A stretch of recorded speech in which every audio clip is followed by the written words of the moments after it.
Very much so. I mean, the number, as you said, was higher than expected. That was mostly because the southern economies are picking up really quickly. We saw a very good number for Italy and Spain for Q2. So as we've seen in other parts of the world, once the economy is reopened, things get back to normal very, very quickly.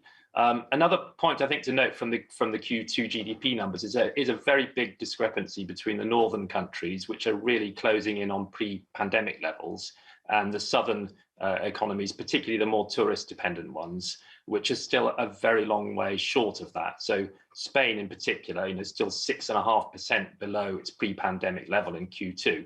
So we're seeing very rapid growth rates, but in some cases from still quite suppressed levels. There's a bit of a divide still between North and South, but one country that appears to be doing quite well is Italy.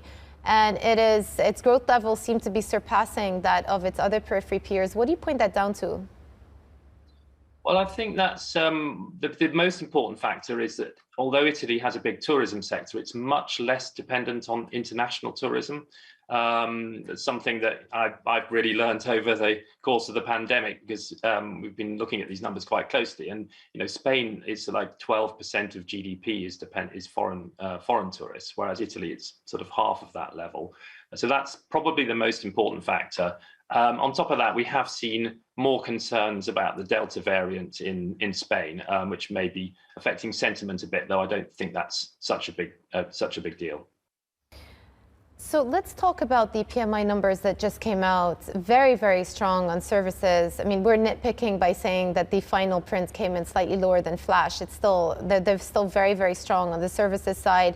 Manufacturing, the trend over the last couple of months has been lower. So the gap between the two of them, between manufacturing and services, has started to tighten up. What does that tell you about future growth momentum? Well, as you say, I think it really is nitpicking to point out that the numbers came in marginally below the very high expectations. These are undoubtedly very, very strong numbers by any standards, and they show that the services sector is reopening very quickly. No surprise there really, but it's confirmation that that's continued into July, and that the momentum from Q2 will continue into Q3. Manufacturing, of course, was much less affected by the second round of lockdowns in the first part of this year. So the numbers there have been pretty strong for a long time, and the potential growth, the sort of recovery potential, is lower in the manufacturing sector. But for now, it's looking very good. It looks like the Q2 2% Eurozone GDP number will probably be repeated in Q3. It could even be slightly higher, but yeah, with a more even distribution between sectors.